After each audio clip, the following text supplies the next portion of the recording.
pero afectuoso a los actos y celebraciones que tendrán lugar en todo el mundo el próximo domingo, día 30 de mayo, y lo hacemos por segundo año consecutivo, bajo el paraguas Las conexiones en esclerosis múltiple, que es el tema central elegido por la Federación Internacional hasta 2022. Hoy nos comunicamos, gracias a la electrónica, por razones de todos conocidas. Efectivamente, no nos podemos ver juntos, porque todavía tenemos que mantener la distancia de seguridad, con un solo fin, que es el de compartir el conocimiento que profesionales neurólogos y neurólogas nos van a hacer llegar en torno a la esclerosis múltiple, pero también por el interés en los temas que vamos a tratar: ensayos clínicos y tratamientos, investigación y fármacos. Son cuestiones vivas de actualidad cuya evolución no se ha frenado a pesar de la pandemia y cuya importancia es fundamental en este pulso que mantenemos las personas afectadas, sus familiares, las entidades de pacientes y los profesionales sanitarios, con un único fin, que es tratar de mejorar la calidad de vida de quienes tienen esclerosis múltiple y por minimizar el impacto de la enfermedad. Para ello, y para ilustrarnos sobre las últimas novedades en ensayos clínicos y tratamientos farmacológicos, contamos esta tarde con dos referentes en neurología y esclerosis múltiple, conocidos por la mayoría de vosotros: el doctor Rafael Arroyo y la doctora Virginia Meca. Dos personas absolutamente implicadas en el conocimiento y la investigación de estas áreas, pero también que viven el día a día de las personas afectadas y sus necesidades.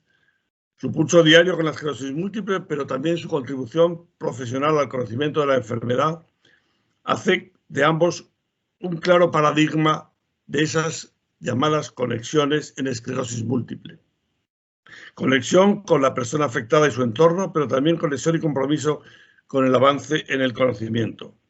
En un año en el que más que nunca hemos sido testigos de la importancia de la sanidad y de la ciencia en nuestro futuro como sociedad, solo me queda agradecer a ambos su participación esta tarde en este encuentro y por el ejercicio diario de su vocación en favor de las personas con esclerosis múltiple. Quiero despedirme también dando las gracias a todas las personas que se han conectado a través de Internet, que nos acompaña, y a los patrocinadores que han hecho posible que hoy podamos dar continuidad a este encuentro, a nuestras jornadas divulgativas con motivo del Día Mundial de la Esclerosis Múltiple. Muchísimas gracias a todos y que tengamos un buen aprovechamiento de la sesión. Da la palabra, Virginia. Ahora empieza primero la doctora Virginia Meca. Adelante, Virginia. Buenas tardes a todos. Muchísimas gracias, Javier, por tus palabras, y muchas gracias a Carmen por la invitación a participar en esta jornada. Es pues un honor y un placer para mí. Y bueno, también, por supuesto, muchísimas gracias a todos los que estáis conectados, y espero que efectivamente esta jornada sea muy fructífera y que aprendamos todos mucho. Voy a compartir mi presentación, a ver si lo consigo en esta ocasión. ¿Lo veis correctamente? No, vale. No. Voy a intentarlo otra vez. A ver. ¿Me oye un poco? ¿Ahora? Ahora sí. Empieza. Ahora se ve perfectamente, Virginia. Ahora sí. ¿Sí? ¿Lo veis en pantalla completa o...? Sí. No, la vemos en pantalla no completa. ¿Y ahora? De momento lo vemos en pantalla no completa. Vale. En presentación PowerPoint. Se ve bien, ¿eh? Se ve bien. Si tú no, lo pero ves. se ve presentación PowerPoint. Vale. Y ahora tampoco. Pero se ve bien, Virginia. Pero no veis pasar las diapositivas, entiendo, ¿verdad? Sí, vemos para pasar las diapositivas, pero se ven a la izquierda las otras. Es decir, la central es la principal y luego vemos a la izquierda las otras. Es que yo lo veo diferente. Ese es el problema. Ajá. No, ¿ahora tampoco lo veis? Lo vemos en igual. El formato que te dice Rafa. Vale, pues voy a volverlo a intentar. A ver... Bueno, mientras tanto, como neurólogo, presento a la doctora Virginia Meca, que todo el mundo la conoce. Virginia es neuróloga, trabaja en el Hospital de la Princesa, es la persona responsable de la unidad de esclerosis múltiple y, como bien sabéis, pues tiene amplísima experiencia en todos los fármacos en esta enfermedad, en el manejo global del paciente y en los nuevos tratamientos. Ella también tiene un papel muy fundamental y muy importante en los nuevos fármacos en investigación. Y ella, la primera parte que nos va a hablar va a ser sobre los nuevos tratamientos farmacológicos actuales en la esclerosis múltiple. No solo lo que ya sigue habiendo, sino lo que realmente han sido novedades últimamente de los fármacos que ya son tangibles, ¿no?, para los pacientes, ¿no?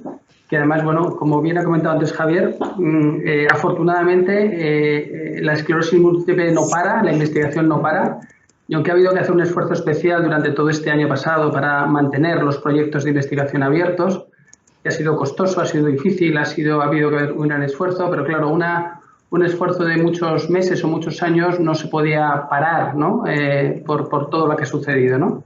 Y en ese sentido, pues también Virginia ha sido una de las personas que más ha contribuido a este empuje, ¿no?, para mantener lo mismo. Te vemos exactamente igual, Virginia. No lo he conseguido. No, aunque se puede ver, si no lo consigues se ve razonablemente bien, ¿vale? No se ve en pantalla completa, pero se ve razonablemente bien, Lo que pasa es que no sé, si yo hago esto, ¿vosotros veis pasar las diapositivas o no? De momento se ven dos. Solo se ve la primera. No, es por eso, es que no se ve pasar. Ese es el problema, que yo lo veo diferente. Disculpad, muchísimas gracias, Rafa, por el capote. Bueno, teniendo en cuenta que ha habido poco San Isidro, bueno, siempre es bueno algún capote. Se ve ahora mismo la misma imagen que antes. Vale, torero. ¿Ahora lo veis? No, se ve igual ahora mismo. Vale. No. Es raro porque hace un ratito sí que lo has conseguido. Sí que se veía bien, sí. Sí. Es algo muy constante en el Teams al menos en mi experiencia, yo siempre me pasa igual. ¿Y ahora? Ahora parece que... Sí, ahora se ve perfectamente, Virginia. Vale, genial, pues de nuevo muchísimas gracias a todos, a Rafa por el capote, a Carmen, por supuesto, por la invitación y a todos los que estáis conectados y disculpad por los problemas técnicos. Voy a hablaros, como os han dicho, de nuevos tratamientos farmacológicos en esclerosis múltiple. Voy a hablaros de tratamientos que tenemos o que vamos a tener en muy poquito tiempo, en las próximas semanas, meses, para poder utilizar.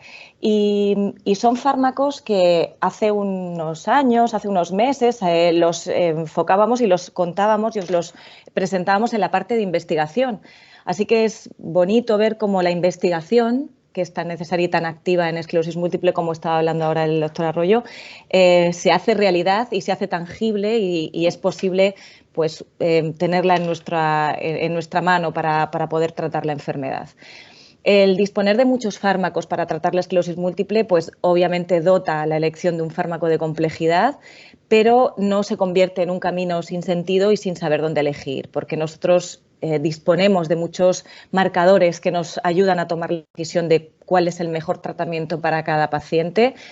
Obviamente, pues marcadores de eficacia del propio fármaco, de seguridad del fármaco, marcadores diagnósticos y pronósticos de cómo creemos que va a evolucionar la enfermedad, el perfil del paciente, sus hábitos de vida, sus planes de maternidad en el futuro, por ejemplo, la vía de administración. Todos estos factores nos ayudan a tomar una decisión y nos ayudan a personalizar el tratamiento para los pacientes. Ahora mismo no disponemos exactamente de ese gen, o sea, de esa analítica que podemos hacer a un paciente y que tras esa analítica pues personalizamos el fármaco en el paciente.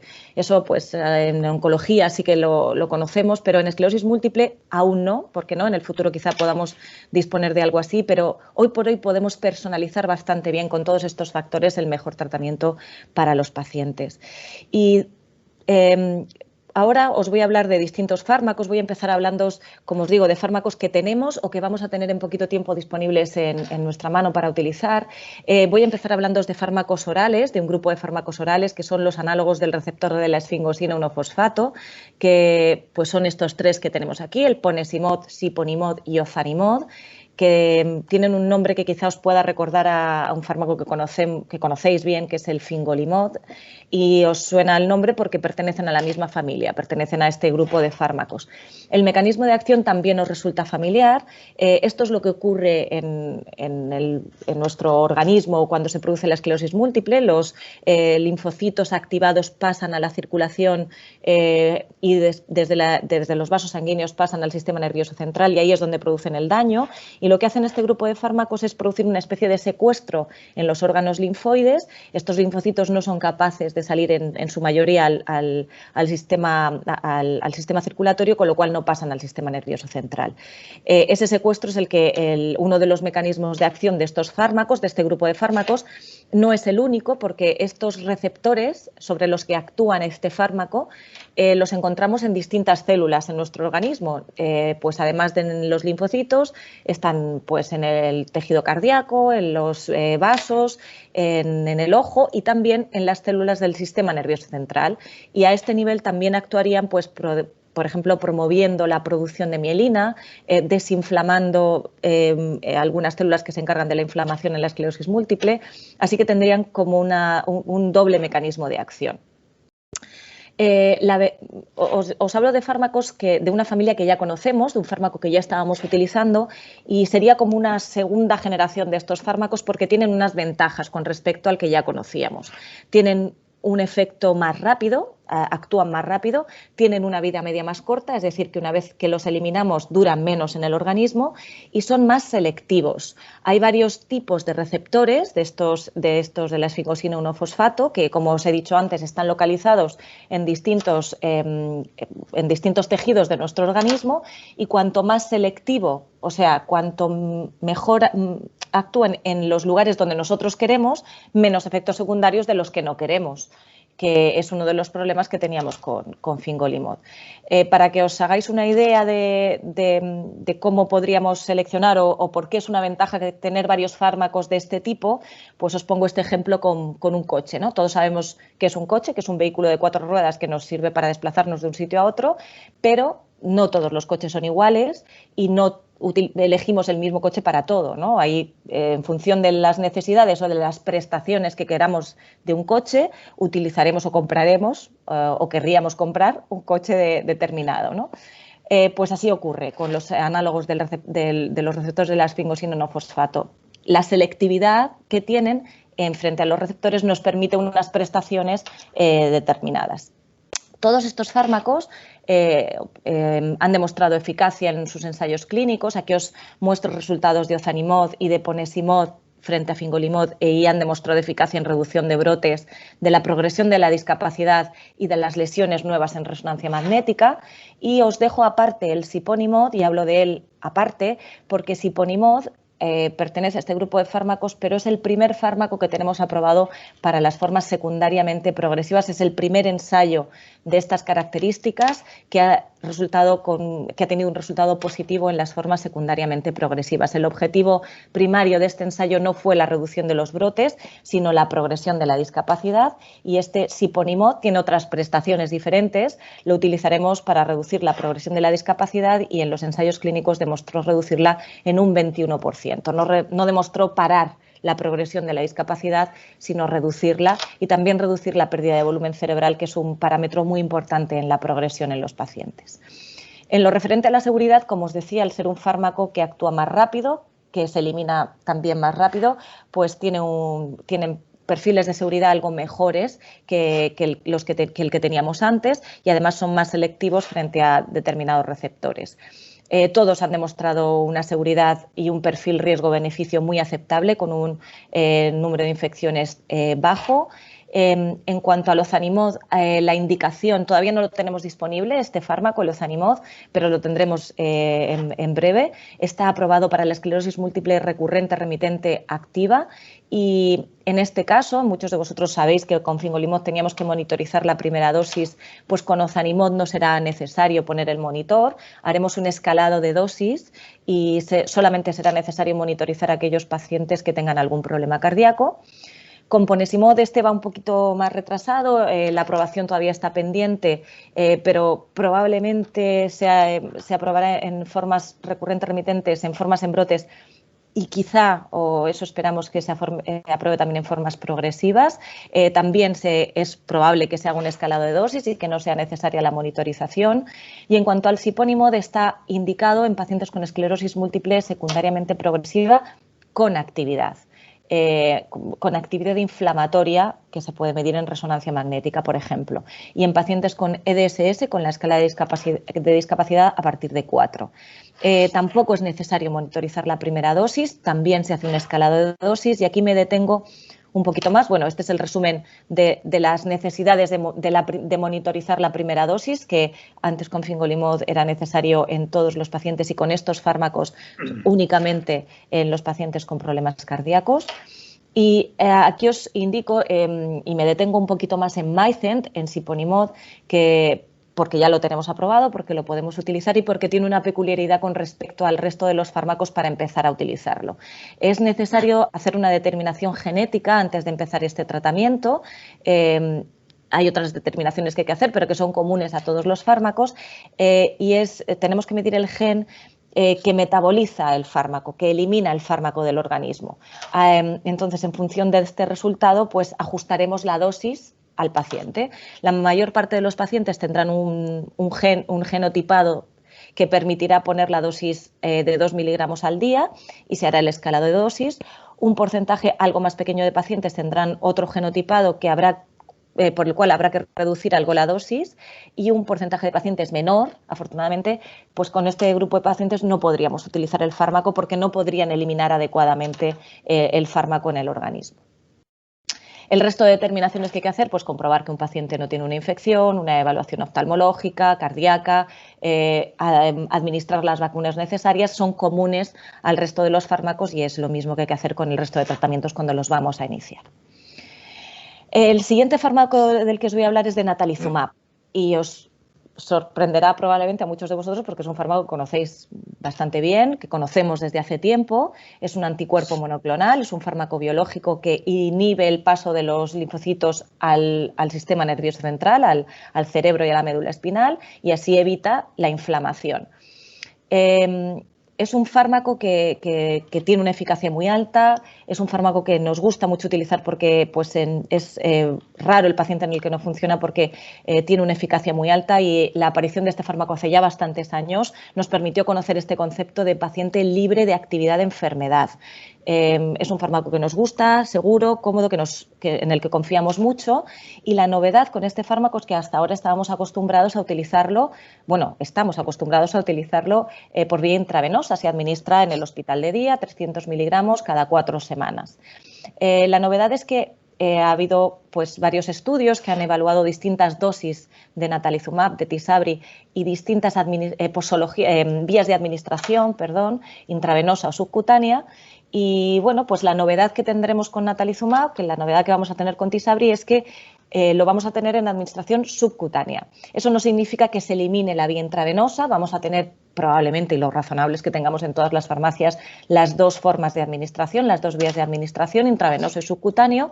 En estos ensayos se ha demostrado, veis aquí, si seguís el puntero, que la vía subcutánea intravenosa tiene una eficacia similar en la reducción de las lesiones en resonancia magnética y también una eficacia similar en la reducción de los nuevos brotes. Y bueno, pues equiparando la eficacia de este fármaco y equiparando también la seguridad, porque los eventos adversos fueron similares, salvo pues que el subcutáneo tuvo algunas más reacciones en lugar de la punción. Pues estamos hablando de que es un fármaco que nos puede aportar ventajas, o esta forma de administración nos puede aportar ventajas en cuanto a la comodidad de los pacientes, al tiempo que tienen que pasar los pacientes en el hospital y a la presión quizá de ciertos hospitales de día, ¿no? La presión asistencial.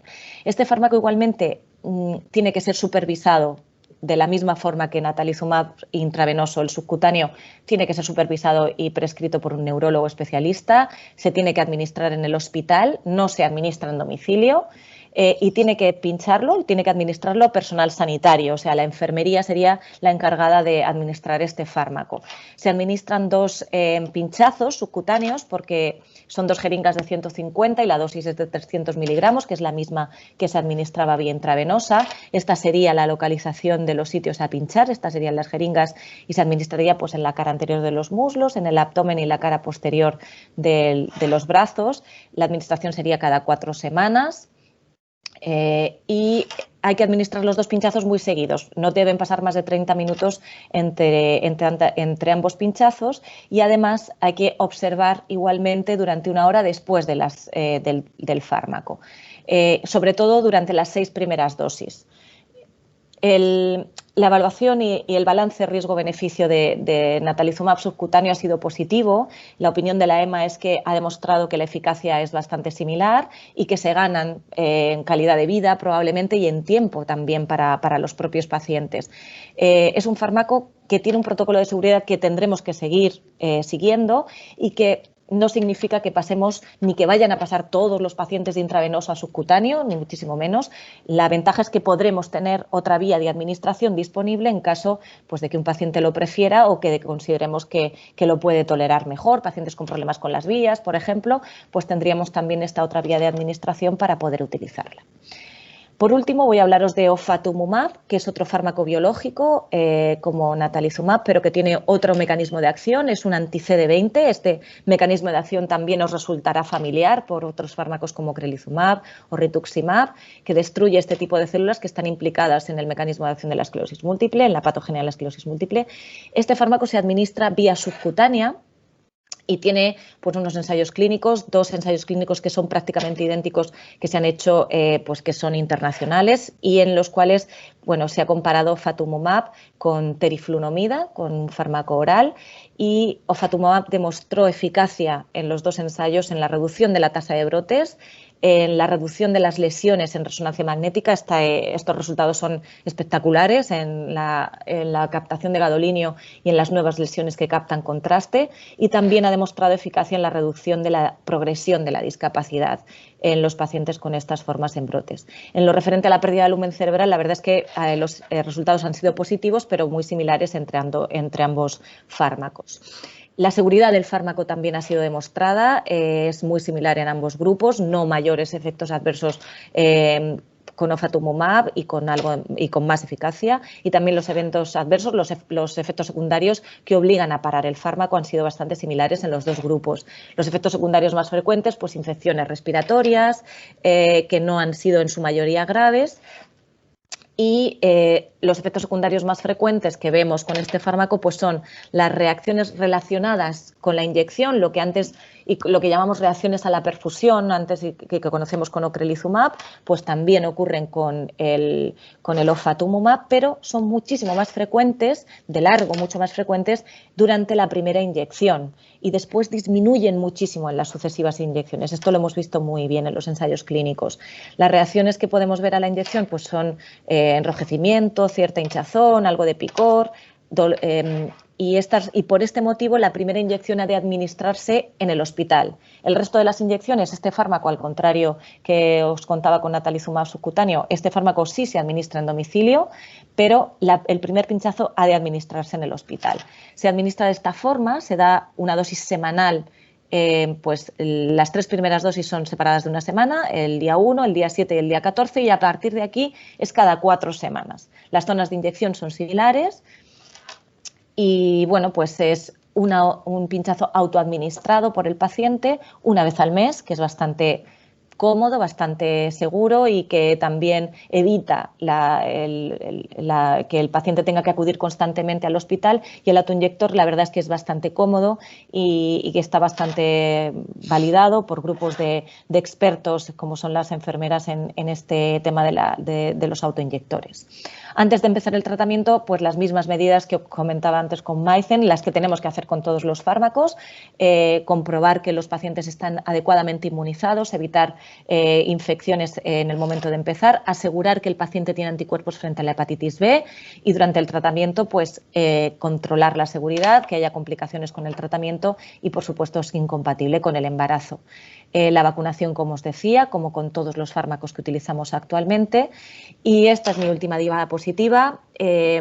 Como conclusiones a esta presentación y a estos fármacos que os he presentado, decir que tenemos nuevos fármacos para utilizar ya y que nos vienen en muy poquito tiempo muy eficaces, con un perfil riesgo-beneficio que es muy positivo, que tenemos el primer fármaco para utilizar ya en formas secundariamente progresivas con actividad y esto es algo que llevamos mucho tiempo esperando y que vamos dirigidos o estamos ya en plena personalización del tratamiento y bueno, pues como os decía al principio, hemos creado el futuro porque lo que antes hablábamos de investigación pues ahora se ha hecho realidad y lo tenemos en nuestras manos para poder utilizarlo y bueno pues preparados para el futuro la ponencia que tenemos a continuación nos habla de esto, de investigación, de nuevos fármacos que vienen y de nuevas oportunidades y investigación en esclerosis múltiple.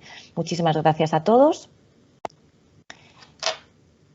Y cualquier duda que tengáis, pues luego la podremos resolver. Muchas gracias, Virginia. Pues ahora el doctor Arroyo.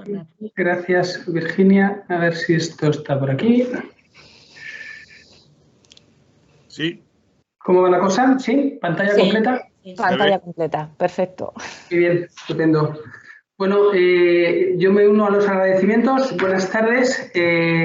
Yo me llamo Rafael Arroyo, soy neurólogo, trabajo ahora en el Hospital Quirón Salud de Madrid, ahí en Pozuelo. Y bueno, pues me uno a los agradecimientos de esta celebración de este Día Mundial, ¿no? Gracias a todas las personas de la Fundación Esclerosis Múltiple de Madrid que han contribuido a este evento, especialmente a Carmen, también a Gemma, por supuesto a Javier, a su presidente, y bueno, también agradecer a Virginia poder compartir con ella este rato, ¿no? Los más importantes sois vosotros. Y bueno, voy a intentar hacer algún comentario que creo que puede ser interesante desde el punto de vista de investigación.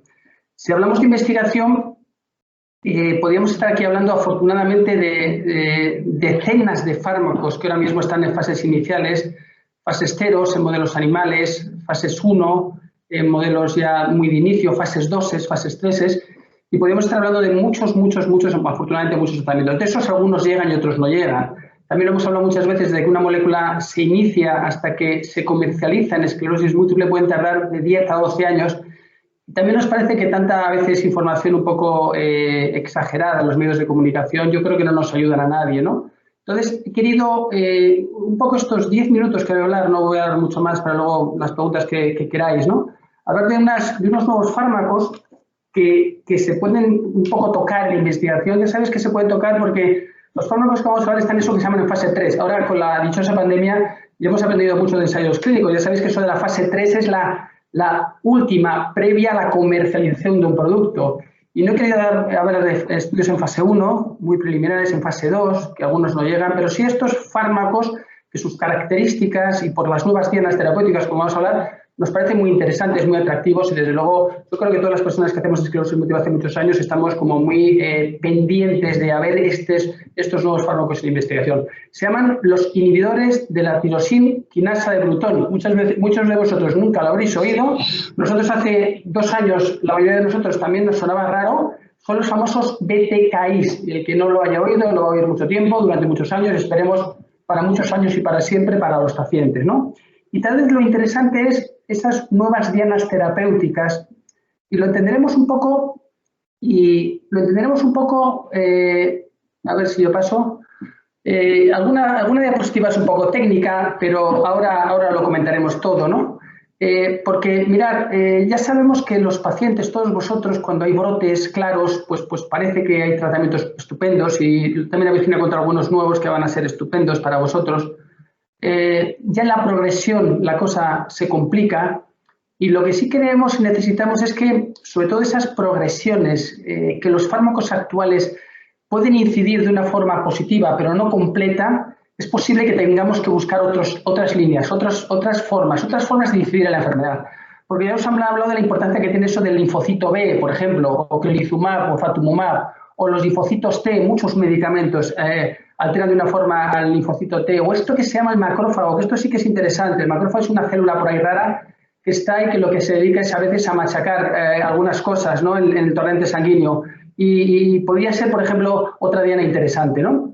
Y antes ha sacado Virginia una diapositiva de sí, mirad, esto es el cerebro más o menos, ¿no? Esto es el cerebro que veis aquí. Aquí está una cosa que es una neurona, en la neurona la entendemos todos. Está la vaina de mielina, que también la entendemos todos, que esto se altera en la esclerosis múltiple. Pero hay otras moléculas, o mejor dicho, otras células, esto que se llama el astrocito, esto que se llama la microglía, que es como el que come, el que muerde los desechos, que creemos que si somos capaces de alterar a lo mejor estas células, que hasta ahora no claramente hemos sido capaces, antes han explicado los S1P1, que pueden tener algún efecto, pero si somos capaces de dirigir a lo mejor las dianas también a esto, es posible, o es la hipótesis, que creamos que podemos encontrar nuevos mecanismos de acción de algunos medicamentos para intentar, sobre todo, si somos capaces de a lo mejor de controlar esa progresión de la enfermedad fuera de los brotes, ¿no?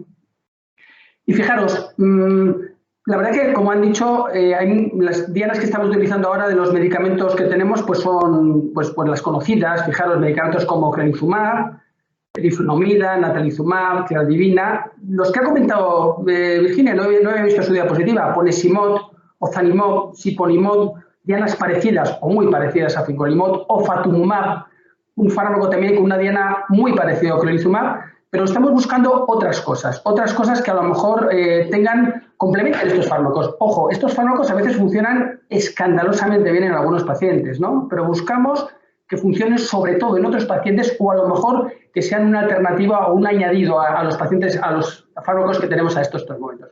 Fijaros, esto, que yo no lo sabía, este es el señor Brutón, el colega Brutón, ¿eh?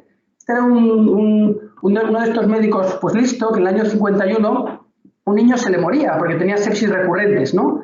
Infecciones recurrentes. Sepsis son infecciones recurrentes con 8 años. Y de repente pues le saca sangre y ve que no tiene esto que se llama inmunoglobulina. Ya sabéis, las inmunoglobulinas, esto lo que generan los anticuerpos. Lo conocemos también ahora todo. Y nos dimos cuenta que esta alteración de que no segregaba anticuerpos era porque tenía ausencia de una enzima que se llamaba la tirosina. Y claro, como él la inventó, pues se llamó la tirosina quinasa de Brutón. Es decir, esta enzima parecía que es muy importante a la hora de producir buena inmunidad o producir inmunidad en el sistema nervioso, en general en nuestro organismo, con lo cual empezó a analizarse esta proteína. Fijaros, y esta que es un poco técnica, esta diapositiva, esta enzima, la tirosina quinasa de Brutón, parece que es necesario en dos partes, que nosotros ya tenemos como bastante bien reconocidas. Esto que se llama la inmunidad adaptativa, esa significa esta que nosotros vamos adquiriendo con el paso del tiempo, es decir, que los gérmenes nos van haciendo una inmunidad que nosotros vamos adaptándonos. Y esto, los linfocitos que antes hemos hablado, ya nos ha hablado Virginia, es importante. Y parece que aquí afecta, aquí esta enzima es importante, pero también afecta a esta otra que estamos intentando buscar. Se llama la inmunidad innata, se llama así, la de los macrófagos, la de las células dendríticas. Parece que, digamos, casi por primera vez, o por lo menos de una forma muy fehaciente, estos macrófagos, estas otras células que están en el sistema nervioso central, a lo mejor las podemos alterar por medio de fármacos de estas características. Se ve la importancia que tiene el medicamento. Hemos visto que esta enzima interviene mucho en la producción de los linfocitos y la producción de anticuerpos, es importante. Y también hemos visto que interviene mucho y favorece la formación de lo que llamamos macrófagos y microglía. Es decir, que si somos capaces de inhibir esta enzima, probablemente seamos capaces de inhibir, y esta es la hipótesis, no solo una parte de la inmunidad que ya controlamos bastante bien, por ejemplo, con medicamentos como clelizumab o fatumumab, sino otra parte de la inmunidad que hasta ahora no está muy claro y que puede tener un efecto importante. Por ejemplo, creemos, ojalá, en la progresión, que hasta ahora no somos capaces, como son los macrófagos y, sobre todo, la microglía, esas células que hay dentro del cerebro y que creemos que puede tener un papel también en la inmunidad.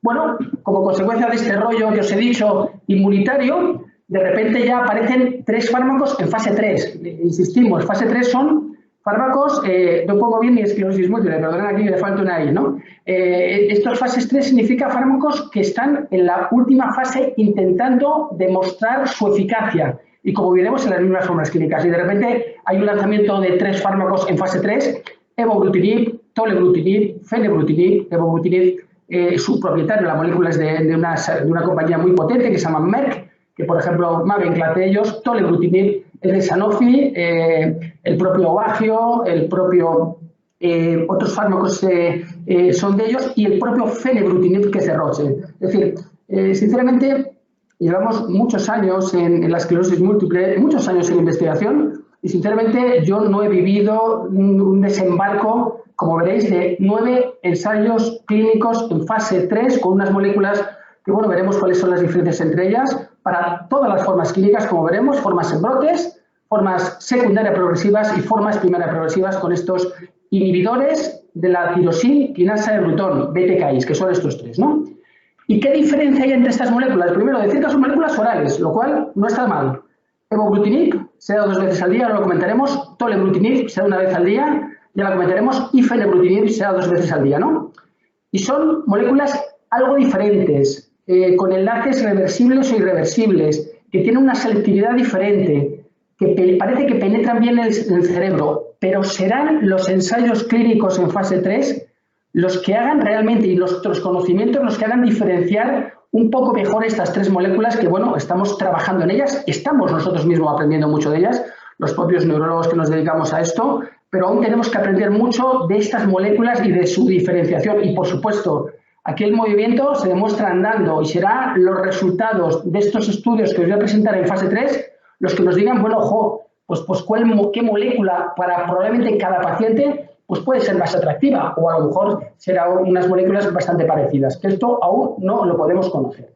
Y fijaros, y os voy a presentar unas diapositivas casi finales, que evobrutinib, que está aquí, saca 2 grandísimos ensayos clínicos en brotes, en relapsing, con más de 930 pacientes cada uno, se llaman Evolution 1, Evolution 2, varios centros en España estamos participando y consiste en pacientes entre 18 y 55 años con enfermedad con brotes, ya sea recurrente remitente o secundariamente progresiva con brotes. A uno se le administra evobrutinib, que se administra 45 miligramos cada 12 horas oral, o teriflunomida, y se va a ver qué fármaco es más eficaz, con luego una posibilidad de continuar con evobrutinib, sí, como, bueno, se cree o se pretende, o es una hipótesis, podría ser más eficaz con respecto al otro fármaco. Veremos un poco los estudios de fase 2 de este fármaco para que veamos un poco por qué se utiliza este fármaco, ¿no?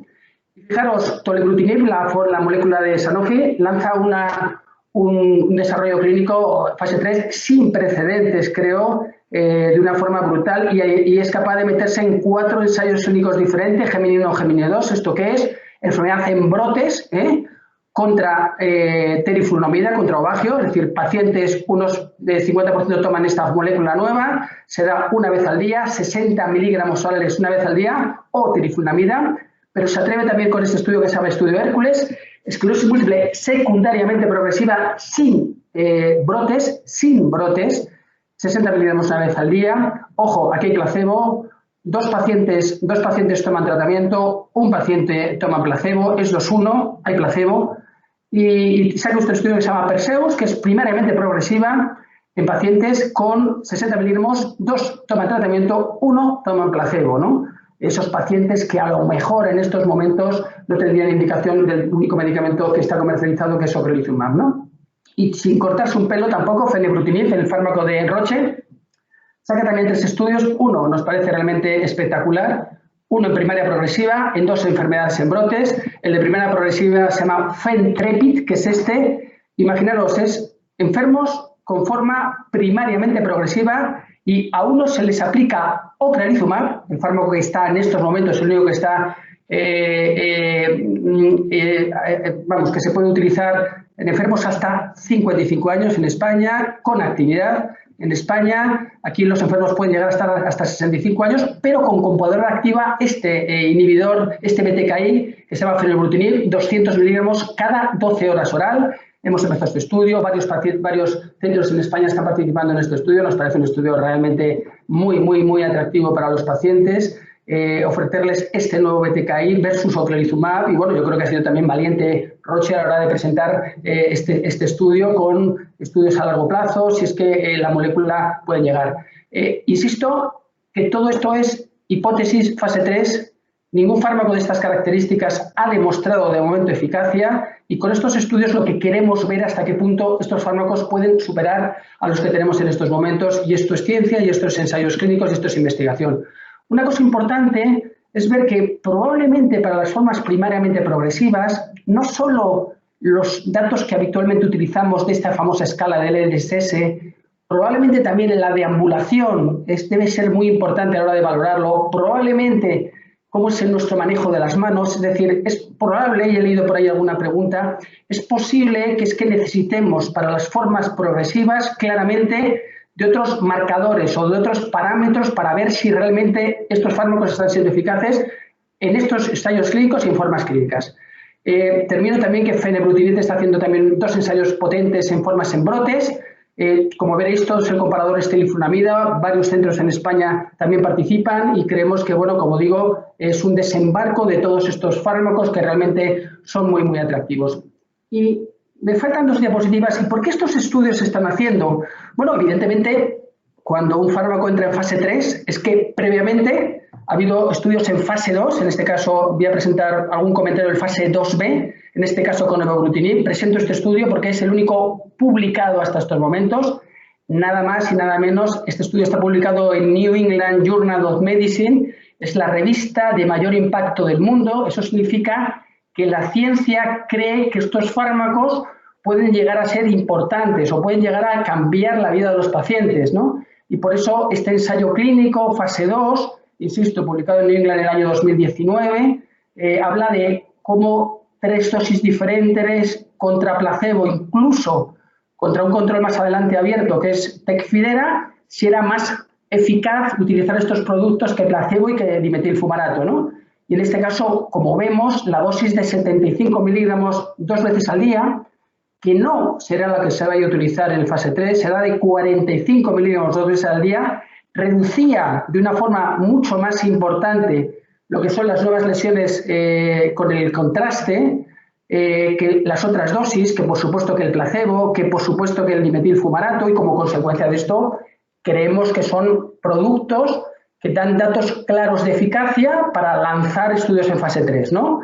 Y lo que es también muy importante, porque todo el mundo lo pregunta, bueno, ¿y estos medicamentos tan nuevos, porque lo son seguros, alterando de esa forma, digamos, como hipótesis tan selectiva la inmunidad? Pues bueno, los datos que tenemos hasta estos momentos es que salvo alguna elevación de lo que llamamos la lipasa, que es una enzima pancreática, alguna infección leve no mayor que en dosis placebos o que en dosis más bajas, alguna alteración de transaminasas leves, hasta estos momentos nos sorprende la buena tolerabilidad y de momento los pocos efectos adversos de estos medicamentos, tanto evobrutinib como lo que conocemos de los otros 2, tolebrutinib, y en este caso también de fenebrutinib, ¿no? Y fijaros en esta última diapositiva, o penúltima diapositiva, los motivos de quitar este fármaco. Pues mirad, no ha habido reacciones importantes como neumonías en los estudios además de estos, no ha habido infecciones importantes, y solo alguna elevación, con lo que he dicho, de alguna lipasa, de alguna transaminasa. Lo demás todo ha sido de momento buenas noticias. Evidentemente, los estudios en fase 3, aparte de medir sobre todo eficacia, es muy importante en estos grandísimos estudios de miles de pacientes ver cuál es realmente la seguridad de estos medicamentos, por lo menos a estudios a 3 años. Yo concluyo con esto. Comentarios finales sobre los inhibidores de la tirosina quinasa de Bruton, para que un poco todos los tengamos en cuenta. La tirosina quinasa de Bruton es una enzima que hemos aprendido mucho y que está ligada tanto a la inmunidad innata, que es algo que hemos trabajado menos en esclerosis múltiple, como en la inmunidad adaptativa. Estos inhibidores, los BTKI, parecen tener ese doble mecanismo de control de los linfocitos B, que sabemos que son muy importantes, y también de la activación de estas células que están dentro del sistema nervioso central y que creemos que pudiera tener un impacto a lo mejor en la progresión de la enfermedad, la activación de la microglia, ¿no? Hay 3, en estos momentos en fase 3, hay alguno más en fase 2 y se están empleando también en otras enfermedades inmunológicas e incluso tumorales, en otras enfermedades inmunológicas, pero evobrutinib, tolebrutinib y fenebrutinib Están en fase 3 los 3. Y probablemente sean diferentes en potencia, en selectividad, en reversibilidad y otras muchas características que iremos aprendiendo. En la actualidad hay 9 ensayos clínicos, como hemos visto, en fase 3, en las diversas formas clínicas que ya han empezado los 9, y España participa en todos ellos. Y desde luego nos va a contestar a muchas preguntas de las que aún tenemos, sobre todo en otras formas clínicas como podrían ser las progresivas. Y desde luego los BTKIs he querido presentarlos aquí porque son en la actualidad fármacos de los más prometedores e ilusionantes, por supuesto, para vosotros, para los pacientes y desde luego también os aseguro para los neurólogos. Y nada, muchísimas gracias.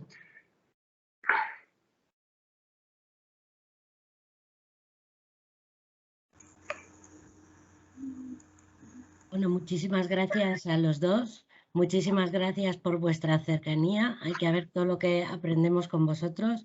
Y desde luego estos encuentros son un claro ejemplo de, hablando de conexión, ¿no? Pues lo que significa la conexión entre profesionales que de diferentes áreas compartimos el mismo objetivo, que solo puede sumar y sumar para mejorar la calidad de vida de las personas con esclerosis múltiple. Y mientras asimilamos toda esta información y para que nos ayude, vamos a ver si soy capaz de encontrar las preguntas que habíamos recibido antes de este encuentro, ¿vale? Para que podamos aclarar varias de las preguntas que... A ver si soy capaz sí, nos ha entrado alguna más por el chat. Si quieres, Carmen, mientras vas encontrándolas, vale, pues, podemos ir planteando pues, un par de ellas que han entrado. Vale. Sí. Pues preguntan sobre qué tratamientos hay actualmente que se puedan emplear durante el embarazo y la lactancia. Bueno, Virginia, ¿va? Pues va. Ahora mismo. De todo esto que os hemos contado, no se pueden utilizar ninguno de estos fármacos durante el embarazo, no hay evidencia, salvo los interferones, que son fármacos que ya conocéis de hace muchísimo tiempo, que llevamos utilizando muchísimos años, y el acetato de glatirámero, que es el Copaxone, que están aprobados están aprobados en ficha técnica, y luego natalizumab, no el subcutáneo, probablemente, porque quizá pues no deberíamos lanzarnos a ello, pero el intravenoso sí que tiene bastante evidencia, que no está aprobado en ficha técnica, pero tenemos bastantes evidencias de que es un fármaco que probablemente es seguro en el embarazo y que podemos utilizar hasta determinados momentos del embarazo. Por lo demás, ninguno de los fármacos que estamos utilizando hasta ahora y, por supuesto, de los que están en investigación no se utilizan en el embarazo, estarían contraindicados. Pero todo lo demás ahora mismo también esto es una novedad, que tengamos un pool de fármacos que sí son compatibles con embarazo y lactancia, interferones y acetato de glatirámero y el natalizumab, que no está en ficha técnica pero que lo podemos utilizar con relativa tranquilidad, pues es también una novedad, porque antes no teníamos esto. Pues genial. ¿Continuamos con alguna más o la tienes tú localizada? ¿Tienes tú más? Yo las tengo aquí ya, o sea que si quieres sí. le vas a leer. Sobre los dolores neuropáticos que resultan muy limitantes, una persona pregunta que si hay alguna manera de controlarlos, estando en tratamiento con ocrelizumab. Bueno, a ver, los tratamientos sintomáticos son importantísimos en la esclerosis múltiple, ¿no? Que a veces parece que solo hablamos de tratamientos, digamos, modificadores, ¿no? Y uno de los mayores problemas muchas veces es el dolor, ¿no? Es decir, la enfermedad a veces produce dolores de estos que llamamos neuropáticos y son difíciles de manejar y probablemente es un manejo un poco global, ¿no? Yo creo muy importante, la rehabilitación, por ejemplo, neurológica especializada es importantísimo.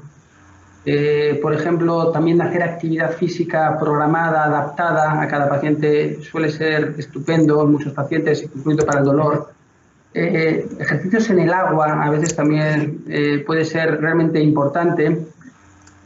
Algunas otras terapias que tenemos, si por ejemplo el dolor está con alguna zona de espasticidad, hasta la toxina botulínica puede ser en algunos pacientes. Y luego tenemos una amplia colección de fármacos. Cuando hay muchos fármacos para una cosa es que ninguno es excelente, ¿eh? Y a veces hay que utilizarlos con cautela porque todos tienen alguna posibilidad de efectos secundarios, pero probablemente la combinación un poco de todo hace que seamos capaces de minimizar a muchos pacientes las molestias y el dolor. Y yo creo que es fundamental usar todo, para que estos pacientes tengan mejor calidad de vida. Y yo creo que eso es un poco en su conjunto. pero no es fácil a veces, ¿eh? Muchas gracias, Rafa. Carmen, si quieres, empezamos con las preguntas, a ver si tenemos tiempo al final para alguna más que ha entrado por aquí, pero yo creo que, por ejemplo, una que ha entrado hace muy poco la tienes tú en tu relación, así que yo creo que podemos empezar.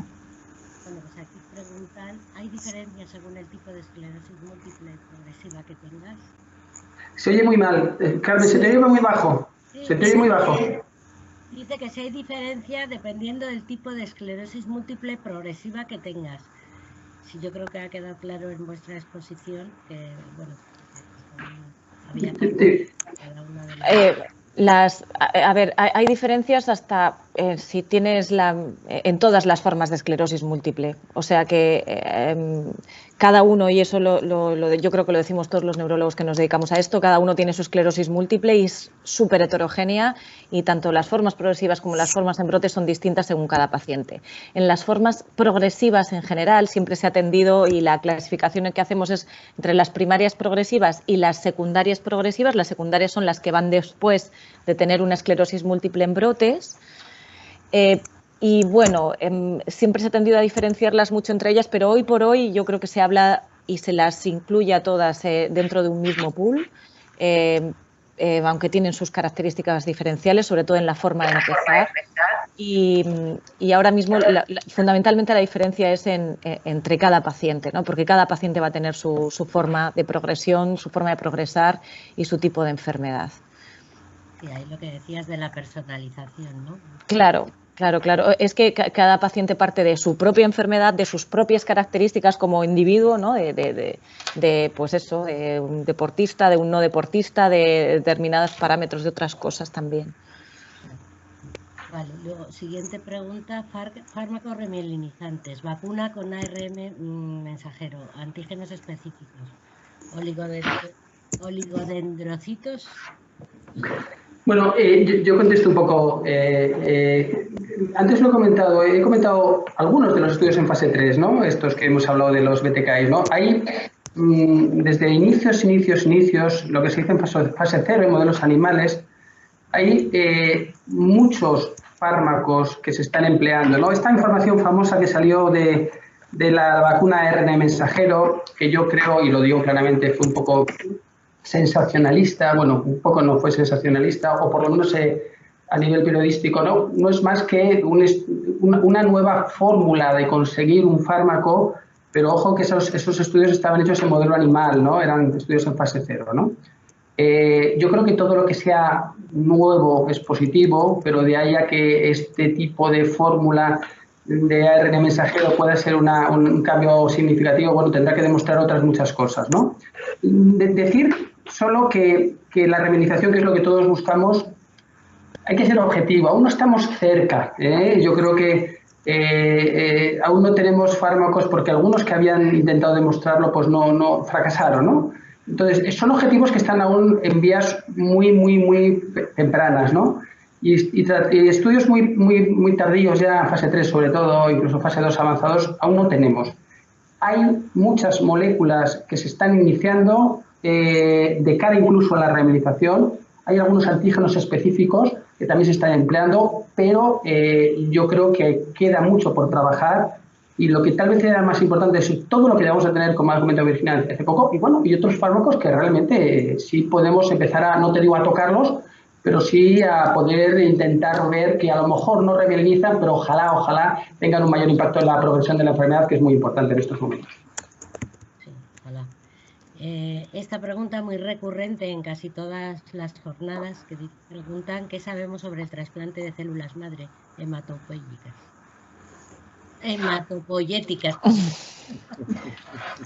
Pues con diferencia de otros años, bueno, contesto yo, si quiere luego Rafa añadir algo. Hay pocas cosas diferentes a lo que podemos contestaros con respecto al año pasado, por ejemplo. Es una pregunta muy recurrente, es un tipo de terapia que nos interesa mucho. Sí, sigue habiendo investigaciones al respecto, pero son investigaciones que van lentas. Sabemos que es una terapia segura, pero que es complicada de ensayar, con lo cual los resultados que se obtienen pues son pequeñitos en general, pero son ensayos que siguen en marcha, y son terapias un poquito más complejas, pero siguen avanzando, y no No es que ya no se hagan porque no hablemos constantemente de ello, ¿no? Nada esperanzador así de momento, ¿no? Sí, muy esperanzador. Lo que pasa es que son ensayos que quizá van un poquito más lentos que puede ir un fármaco, ¿no? Son ensayos que son algo más difíciles de alcanzar conclusiones porque las Ns de los pacientes en general suelen ser más pequeñas por el tipo de terapia. Vale. Habla aquí otra vez de sintomático, que si hay algún tratamiento nuevo para mejorar los síntomas como los problemas de movilidad. Bueno, yo creo que no hay tratamientos maravillosos para la movilidad, ¿no? Yo creo que lo único que sí vamos a intentar, además, como para cubrir esas preguntas, vamos a intentar ser así cortos. Yo creo que lo que sí hay cada vez más datos, casi científicos, pero muchos datos en nuestra experiencia clínica, es que es importantísima para la movilidad que el paciente, como yo digo, se cuide. Es decir, hacer una rehabilitación especializada bien hecha, hacer una fisioterapia bien hecha, hacer actividad física adaptada al paciente de una forma frecuente, ¿no? Estar bien de peso, ciertos hábitos. Es decir, esto puede mejorar la movilidad de los pacientes o por lo menos puede hacer que los pacientes no empeoren de una forma como a veces empeoran, ¿no? Entonces, es brutal, hay que hacer un hincapié extremo que los pacientes se tienen que cuidar y el paciente que hace actividad, hace rehabilitación, se cuida, está bien de peso y el que no se lo hace, al cabo de un año el que lo hace está mejor que el que no lo hace, ¿no? Y esto es objetivo, ¿no? Entonces, yo creo que ese es el único, entre comillas, tratamiento no farmacológico que cada vez yo creo que todos los que nos dedicamos a esto estamos más convencidos. ¿Qué tengo que hacer si noto que el tratamiento ha dejado de funcionar? ¿Todos los tratamientos tienen una alternativa? Los siempre y los nunca en medicina son complicados, ¿no? Hombre, lo primero que tienes que hacer es hablar con tu neurólogo si tienes esa percepción, porque a veces la percepción del paciente y la percepción del neurólogo son diferentes. Porque pues depende de muchas cosas, pues depende de qué tipo de enfermedad estamos tratando, si estamos hablando de una forma progresiva, si estamos hablando de una forma en brotes. Entonces, si eso sucede, por supuesto, y sea lo que sea, si es un fármaco modificador como si es un tratamiento sintomático, lo que hay que hacer es hablar con tu neurólogo y decirle tu percepción y que tu neurólogo te explique o investigue si efectivamente eso está sucediendo y que te ofrezca alternativas. Y si hay alternativas a todo, casi siempre, es posible, ¿no? Siempre se puede buscar alternativas, sí. Yo creo que sí. Con todo lo que hemos avanzado, siempre habrá alguna posibilidad. ¿Cuánto tiempo se necesita para saber si un fármaco está siendo efectivo? ¿Algún tratamiento es sostenible indefinidamente? Sí, esa es la misma pregunta. Sigue. Luego ya veo yo efectos secundarios. Sí. O sea, que pase a otra, ¿no? No, pero contesto. El tiempo que utilizamos, a ver, normalmente se utiliza un año, ¿no? Cuando se empieza un tratamiento, como por consenso se ha decidido que es un año de tratamiento. Pero eso es por consenso y al empezar. Nosotros reevaluamos constantemente si un fármaco está siendo eficaz o no. Y entonces, pues, un tratamiento puede ser eficaz al principio y después fracasar. Así que, pues, constantemente lo estamos reevaluando, aunque normalmente les damos unos plazos en función de cada fármaco más alto, más bajo, pero en general por consenso, más o menos, 6 meses, un año. Y indefinidos, pues de momento son todos. De momento no sabemos curar, pero de momento hoy por hoy hay que mantener. Y la retirada es lo que nos trae de cabeza, ¿no? Que depende de cada persona, no hay una ley universal. Exacto. Sí. ¿Conocemos efectos secundarios nuevos en los fármacos que se llevan utilizando poco tiempo? ¿Se pasan después de un tiempo los efectos secundarios? Bueno, yo creo que cuando valoramos un paciente, siempre un fármaco, valoramos siempre esa doble vía, ¿no? Eficacia o efectividad, en este caso en práctica clínica, contra efectos secundarios, ¿no? Bueno, yo decirle las cosas, sobre todo, es una pregunta más muy pertinente para los ensayos clínicos o los nuevos fármacos que van a comercializarse o cuando uno, por ejemplo, participa en un ensayo clínico. Las autoridades sanitarias, como lo estamos viendo, ¿no? Son muy conservadoras y muy proteccionistas del paciente, como no puede ser de otra forma, ¿no? Es decir, para que un fármaco esté comercializado hay clarísimos datos que los beneficios son más que los posibles efectos secundarios. Y lo vuelvo a repetir, clarísimos datos, si no se comercializa el producto. Otra cosa es que los posibles efectos secundarios hay que monitorizarlos bien y, sobre todo, en fármacos nuevos hay que seguir monitorizándolos bien a largo plazo para ir aprendiendo poco a poco a hacer las cosas. Una cosa es tener confianza en esa eficacia contra los efectos secundarios, otra cosa es que monitorizarlos. Pero yo, por supuesto, animaría a cuando haya alguna duda comentar solo al neurólogo. Pero insisto, los fármacos desde que salen son muy proteccionistas y algunos neurólogos, y yo me incluyo de ellos, nos gustaría algunas veces poder disponer de fármacos incluso con a lo mejor más potencial de efectos secundarios para los más eficaces, ¿no? Pero vamos, de verdad que los pacientes deben estar seguros, con control de que los fármacos que salen son seguros. E incluso dentro de los ensayos clínicos hay una monitorización de los posibles efectos secundarios que, lógicamente, están ahí encima. Pero sí, algo que jamás pueda producir un efecto secundario no es posible. Lo que sí es muy insegura a veces es la esclerosis múltiple, ¿eh? Y eso sí que no hay que olvidarlo, ¿vale? Sí. ¿Hasta qué punto es conveniente cambiar el tratamiento ante una bajada de linfocitos? Pues es que la respuesta es depende, ¿eh? Y no soy sospechosa de ser gallega, ¿no? Que no es porque sea algo malo, ni muchísimo menos, pero que es que depende, ¿no? Depende del tratamiento, depende del paciente, hay que evaluar todo. Cuando se produce un descenso de linfocitos puede ser hasta porque es el mecanismo de acción del fármaco, y es que el fármaco funciona así y tienen que estar bajos. O sea que hay que individualizar mucho el paciente y el tratamiento. ¿Hasta qué punto beneficia la enfermedad tomar vitamina D todos los días? Esta pregunta también aparece siempre. Bueno, a ver, vamos, y otras cosas que por aquí de omega 3. Vamos a ver, la vitamina D, se han hecho decenas de estudios y parece que tener la vitamina D baja, parece que no es bueno. Digo que parece, no es bueno, ¿no? Desde ese punto de vista hay muchas personas, en las cuales yo me incluyo, que cuando la vitamina D está baja, damos suplementos de vitamina D. Decimos que la gente tome el sol sin calor, que le va a sentar perfectamente bien, y damos suplementos de vitamina D. No, por supuesto, habitualmente no son diarios, hay fórmulas mensuales o incluso quincenales, aunque esto veremos a largo plazo lo que es, siempre controlando un poco que no haya una hipervitaminosis D, ¿no? Pero en un principio, cuando la vitamina D está baja, hay varios estudios que dicen que a lo mejor esto no es bueno para los pacientes. Y solo cuando está baja se pueden dar suplementos de vitamina D mensuales, quincenales. Hay quien los toma diarios a unas dosis recomendables, pero hay que tener cuidado y hay que utilizarlos con cautela cuando hay que hacerlo, no de una forma masiva. El resto de las cosas no hay que volverse loco con las dietas. Hay que comer variado, hay que comer de todo, hay que comer saludable, no hay que comer grasas exageradas, hay que controlar la tensión arterial, hay que controlar otras cosas, no abusar de la sal y sobre todo evitar la obesidad y hacer mucha actividad física. Eso es lo que hay que hacer. Lo demás, no volverse loco con el gluten, con los lácteos, con etcétera, etcétera, porque si no los pacientes al final acaban enfermos, aunque sean mentales de pensar en la comida. Bueno. ¿Qué indicadores dan información sobre el grado de eficacia de un tratamiento en el caso de las formas progresivas y cómo se pueden usar para decidir conjuntamente entre pacientes o médicos dejar o continuar un tratamiento? Habla de formas progresivas. Me he perdido la primera parte de la pregunta que no he oído bien. ¿Qué indicaciones? ¿Qué indicadores de respuesta al tratamiento? Vale. Sí. A ver, en las formas progresivas es muy complejo valorar la eficacia de un tratamiento. Eso es obvio porque no tenemos ningún tratamiento que frene en seco la progresión. Obviamente, si ponemos un tratamiento y se frena en seco la progresión, pues es eficaz. Pero lo que tenemos son fármacos que ralentizan la progresión.